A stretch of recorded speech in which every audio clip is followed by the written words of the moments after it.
আসসালামু আলাইকুম। দেখো চাঁদপুরের পদ্মা ইলিশ কি সুন্দর, একদম টাটকা ইলিশ আবদুল্লাপুর থেকে একদম আনা। মানে আবদুল্লাপুর তো মাছের আড়ত, তাই না? সেই জায়গা থেকে একদম সকাল সকাল 8টা-7টার দিকে যেয়ে আনা।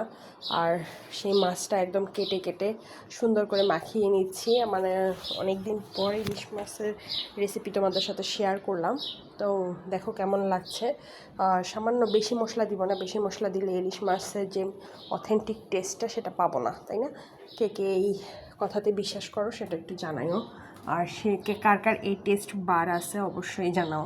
একটুখানি লবণ মরিচ হলুদ সামান্য একটু সরিষার তেল দিয়ে মাখিয়ে নিলাম মাছটা। দেখে মনে হচ্ছে মশলা হয়তো বা কম, বাট না, মশলা অনেকটাই ঠিক আছে। এই যে সবগুলো এক পিস করে মাখিয়ে নিচ্ছি। মানে যখন মাখাচ্ছি তখনই খুব লোভ লাগছিল যে হ্যাঁ এখনই মনে হয় যেন কাঁচাই খেয়ে ফেলি। কে আমার মতো এত লোভী অন্তত ইলিশ মাছের উপর। কোনো কিছুর উপর এত আকর্ষণ লাগে না, বাট ইলিশ মাছের উপর যে আকর্ষণটা লাগে। বাট আমি এরকম ভাজাটার থেকে বেশি পছন্দ করি, যদি বলো যে কোনটা বেশি ভালোবাসি, সেটা একদম ঝোল ঝোল গরম ভাত ওঠা, ভাপা ওঠা ভাতে ঝোল ঝোল দিয়ে যেটা, সেটা আমার কাছে খুব মজা লাগে। এরকম ভাজা ইলিশটা আমি একটু তুলনামূলকভাবে কম পছন্দ করি। বেশিরভাগ মানুষই ভাজা ইলিশ পছন্দ করে। এই যে কি সুন্দর ডিম হয়েছে, তাই না? ডিমগুলো আমি আলাদা করে বের করে রাখছি, কারণ কি বাচ্চাদেরকে দিব। আজকে আমার বাসায় মেহমান আসছে, তো এক্স্যাক্ট ওদের জন্যই মোটামুটি অ্যারেঞ্জ করা। এই যে ডিমটা আলাদা সাইড করে রেখে দিলাম, লবণ মরিচ মাখিয়ে। ওইটা আর কাউকে দিব না, বাচ্চাদেরকে দেওয়ার জন্য।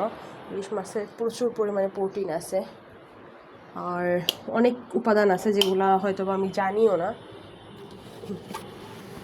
এই যে সেগুলো এখন অনেকক্ষণ, প্রায় 1-1.5 ঘন্টার মতো আমি মাখিয়ে রেখে দিয়েছিলাম, যাতে সুন্দর করে মশলাটা ভিতরে ঢুকে। চেয়েছিলাম যে হ্যাঁ একদম দুপুরে খাওয়ার সময়, যে সময়টাও একদম পোলাওর সাথে, তখন গরম গরম দিয়ে খাবো। এই জন্য আর কি লেট করে ভাজা। এর মধ্যে ম্যারিনেশনটা মশলাও সুন্দর মতো হয়েছে,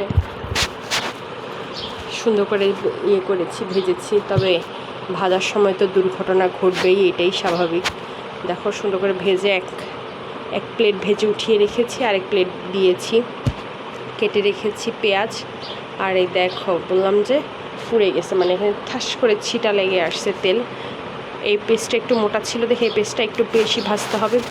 তেলে রেখে দিচ্ছি, এর মধ্যে কতক্ষণ ওয়েট করবো, বিরক্ত লাগতেছিলো দেখে আমি পেঁয়াজ ঢেলে দিচ্ছি, যা একসাথেই হোক। আর মানে রান্না করতে করতে কালকে রাত্রে প্রায় 12:30-1টা পর্যন্ত আমি রান্নাই করছি, সব কিছু রেডি করে রেখে দিয়েছিলাম। এই জন্য লেট হয়ে গেছে। আজকে রান্না করতে করতে আমার জানটা শেষ। পেঁয়াজ আর দিয়ে দিলাম শুকনা মরিচ। দেখলাম যে মাওয়ারতে যে ইলিশটা সেল করে ওইটার উপরে কি সুন্দর শুকনা মরিচ দেয়, এই জন্য সেই টেস্ট বারের সাথে মিল রাখার জন্য আমি দিয়েছি।